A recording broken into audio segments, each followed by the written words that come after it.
Welcome to Ritu's kitchen. ನಾವಿವತ್ತು ಕುಷ್ಕ ರೈಸ್ನ ಮಾಡೋಣ. ಕುಷ್ಕ rice ಮಾಡೋದಕ್ಕೆ ಏನೇನು ಬೇಕು ನೋಡೋಣ ಬನ್ನಿ. ಸ್ವಲ್ಪ ಪುದೀನ, 10 ಬೆಳ್ಳುಳ್ಳಿ, 4 ಮೆಣಸಿನ್ಕಾಯಿ, 2 ಇಂಚು ಶುಂಠಿ, ಅದರ ಜೊತೆ ಕೊತ್ತಂಬರಿ, ಇದನ್ನೆಲ್ಲ ಸೇರಿಸ್ಕೊಂಡು ನೀಟಾಗಿ ಗ್ರೈಂಡ್ ಮಾಡ್ಕೊಳ್ಳೋಣ ಮಿಕ್ಸಿಗೆ.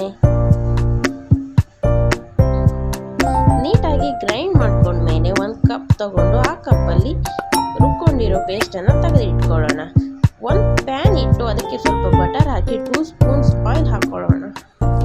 ಆಯಿಲ್ ಬಟರ್ ಎರಡು ಚೆನ್ನಾಗಿ ಮಿಕ್ಸ್ ಆದಮೇಲೆ ಅದಕ್ಕೆ 1 ಸ್ಪೂನ್ ಶಾಜೀರಿಗೆ ಆ್ಯಡ್ ಮಾಡಿಕೊಂಡು ಚೆನ್ನಾಗಿ ಮಿಕ್ಸ್ ಮಾಡೋಣ. ಹಾಗೆ ನಾವು ರುಬ್ಕೊಂಡಿಟ್ಕೊಂಡಿರೋ ಪೇಸ್ಟನ್ನು ಅದಕ್ಕೆ ಆ್ಯಡ್ ಮಾಡಬೇಕು. ಆ್ಯಡ್ ಮಾಡಿ ಚೆನ್ನಾಗಿ ಮಿಕ್ಸ್ ಆದಮೇಲೆ ಅದಕ್ಕೆ ಸ್ವಲ್ಪ ಉಪ್ಪನ್ನು ಆ್ಯಡ್ ಮಾಡ್ಕೋಬೇಕು. ಉಪ್ಪನ್ನು ಹಾಕಿ ಸ್ವಲ್ಪ ಗರಂ ಮಸಾಲಾನ ಹಾಕೋಬೇಕು. 5 ಕಪ್ಸ್ ಆಫ್ ವಾಟರ್ ಹಾಕೋತಾ ಇದ್ದೀನಿ, ಯಾಕಂದರೆ ನಾನು 3 ಕಪ್ಸ್ ಆಫ್ ಅಕ್ಕಿ ತೊಗೊಂಡಿದ್ದೀನಿ. ಅಕ್ಕಿನ ಮೊದಲೇ ನೆನೆಯೋಕ್ಕೆ ಹಾಕಿದ್ದೀನಿ. ನೀರು ಕುದಿ ಬಂದಮೇಲೆ ಅದಕ್ಕೆ ನಾನು ಅಕ್ಕಿನ ಹಾಕೋತಾ ಇದ್ದೀನಿ. ಅಕ್ಕಿ ಎಲ್ಲ ಹಾಕಿ ಚೆನ್ನಾಗಿ ಮಿಕ್ಸ್ ಮಾಡ್ಕೋಬೇಕು. ಮಿಕ್ಸ್ ಮಾಡ್ಕೊಂಡ್ಮೇಲೆ ಸ್ವಲ್ಪ ಬಿಟ್ಟರೆ ಅದು ನೀಟಾಗಿ ಮಿಕ್ಸ್ ಆದಮೇಲೆ ಕುದಿ ಬರುತ್ತೆ. ಆ ಕುದಿ ಬಂದು ನೀರೆಲ್ಲ ಹೋಗೋವರೆಗೂ ಅದನ್ನು ಹಾಗೆ ಕುದಿಸ್ಬೇಕು.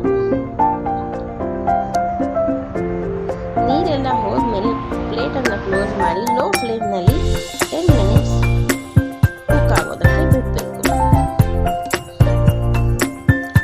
10 ಮಿನಿಟ್ಸ್ ಆದಮೇಲೆ ತೆಗೆದು ನೋಡಿದ್ರೆ ನೋಡಿ ನಮ್ಮ